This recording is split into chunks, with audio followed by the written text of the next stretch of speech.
Hey guys, welcome back to my channel. So I got this really cool clock mold and I decided that I wanted to do kind of like a snowflake type scene with it. And the first thing I need to do is I don't want the numbers to be the same color as the background of the clock. So I'm going to use some Let's Resin Interference silver mica powder with it and mix that up into my Nic Pro resin. And then I'm going to add a little bit of the Rolio Pearl White, which is kind of like a super sparkle type thing, just to add a little bit more sparkle to it. And then we're going to just fill up these numbers. Now, the numbers aren't like super duper small or anything like that. They're actually fairly decent size. But what I want to do is I'm going to, instead of pouring from this plastic cup, I'm going to take one of these little 4-ounce paper cups that I have. This way I can kind of pinch it to make a spout like a little bit smaller to be able to more easily get into the smaller grooves of this and just kind of fill up all of these numbers. Now, on this particular clock, the 3, 6, 9, and 12 are all spelled out in words as opposed to the numbers. So all I'm going to do is kind of pour it over top of all of the wording instead of trying to drop it in, and then kind of just let it sink and do its thing. And then I'm going to go in very, very carefully with a toothpick and make sure that I don't have any air pockets down there. I'm making sure that when I use this toothpick, though, that I'm not touching the bottom of the mold because I don't want to scrape it up, especially like the little dots over the eyes and the numbers are, it's just literally a dot, like it's just a drop of resin at a time. So that can very easily be, have an air bubble in it and then that's your whole dot gone. So after I did that, I had some, especially like where the words are, some overspill and resin that just didn't go into it. So I just took a paper towel and kind of let it just placed it very gently over top of it just to kind of soak up some of that excess resin on there, and then went through with a cotton bud to clean up any other bits that are around the numbers. I don't want it to cure altogether. And then we're going to go over and just fill up the rest of the numbers. Now, I decided that I wanted to add these snowflakes in there, and instead of pouring an entire clear coat of resin, which I don't necessarily need, I just took my snowflakes and poured a little bit of resin where I want them at, and then dipped the snowflake in so that I don't have to worry about any bubbles on the other side because it's completely coated.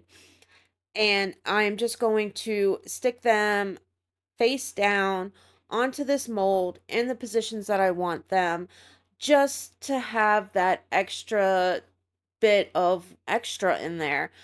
And then we're going to let this cure. Now, you could very easily do this with UV resin, kind of similar to like the water drop technique that a lot of people were doing, a while back, and it would be fine. It wouldn't cure on the others, like the underside of where the snowflake is, unless you had probably, it would have to be a really strong UV light to come up through the underneath. Because while this mold is fairly clear, it is a thicker mold and it's got like the little feet that it stands up on.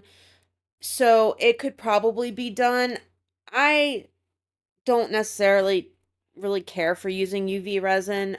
I mean, I will use it from time to time, but I'd much rather use two-part resin as opposed to UV resin. So honestly, I have to wait for the numbers to dry anyway, so it's not like a big issue as far as waiting for this to dry. Now, it's all nice and cured, and there were some spots that, you know, when I was dipping in and I made a mess, but honestly, it's easily enough cleared up with a piece of tape where I can just run tape over where any of that dried nonsense is and get that gone. Okay, so now I want to do a dark blue background for this. So I am just going to take my mica powder and I think that's the Blue Iris by Rolio that I used, and just put that in here, make it, because it's the darkest blue that I have anyway, and that's it for this one. Then we're done. I'm just going to mix it up Now, I have a little bit of resin setting off to the side because I've never used this mold before, and I wasn't sure exactly how much resin it would take. I do end up needing it, and of course, me being me and, the way things roll in my life, I didn't have enough of it in here, so I go to make more, and I'm out of that blue iris mica powder, so I had to just add a little bit of the next darkest blue that I have, which really isn't that dark, but you know, I, you do what you got to do. So I just ended up adding just a regular unbranded blue to it just to kind of make it less transparent. I mean, it works fine. It's not a big deal. It actually added some more dimension to it and gave it just that touch. Like, it didn't make the color like super, super light, even me adding all of that in there, but it made it just enough of a different shade that in certain parts where that blue is showing as opposed to the darker parts, it actually worked out in my favor because it just this clock turns out so gorgeous. Like, I am super happy with it.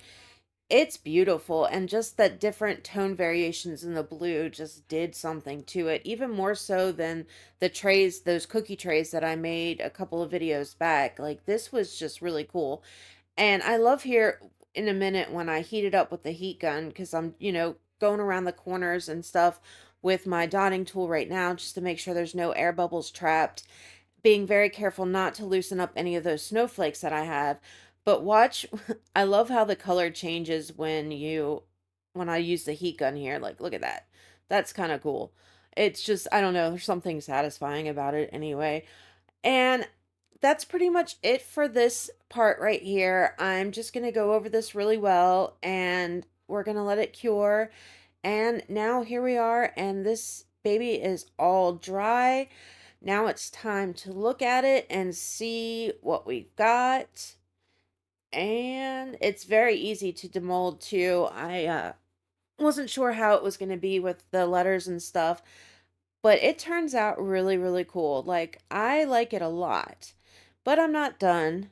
And I want to put Merry Christmas on here and add some more snowflakes to it. So I'm just taking my white acrylic paint, and I got one of these little round spongy things. And I thought, okay, as opposed to like actually transferring it on, I'm actually going to use the stencil how it's intended to use the stencil this time. Put a little tape down just to make sure that it doesn't really move when I'm doing this. And I'm going to dab this paint over here. So I'm not putting a thick layer on at all, just enough to, so that you can clearly see the words and the snowflake when I add that in. And then done. And it's really cool because it comes out like the texture of the sponge, which just adds a little bit more to it, makes it kind of look like snow on the ground. That just the texturized look that the snow has when it's laying on the ground after it's just snowed before it gets all gross and people are trampling on it and stuff. And it's really, really cool how I am in love with it. Like, I really, really am.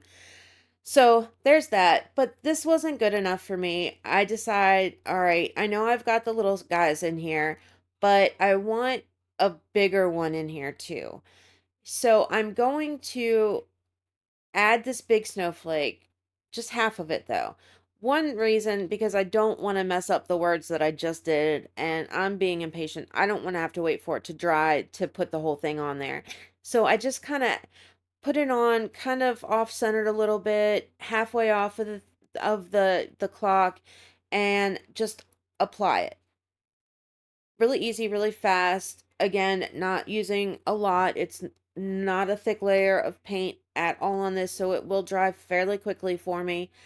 And then I'm going to do one more, and then that's it. We're going to wait for this to dry and put this thing together. Now, I could, and I probably should have added just a thin clear coat to the top of this just to kind of seal in the paint, but I'm not really overly concerned about it. Like, I don't think I'm gonna have to really worry about it coming off. If it was a thicker layer of acrylic paint, maybe, but I don't think that this is gonna be like a super huge issue with it. And quite honestly, again, I was running out of time, so I didn't really have the time to wait another full day to wait for the resin to cure and whatever. But look how pretty that is. I think it's gorgeous. Now, there was a couple spots when I pulled off the stencil that it kind of smeared a little bit, so I'm just taking a paintbrush, adding a little bit of paint to it, and kind of just dabbing it on so that it's not going to be the same texture as the sponge, but it will have that texture and not be quite so smooth like it was when I pulled it off and it smeared it. Done. Now, now comes the fun part, or the not so fun part. Yes, I had issues. I did save the directions this time. Not a lot of good that they did me though. I've never put a clock together, and I'm gonna tell you, this was something else.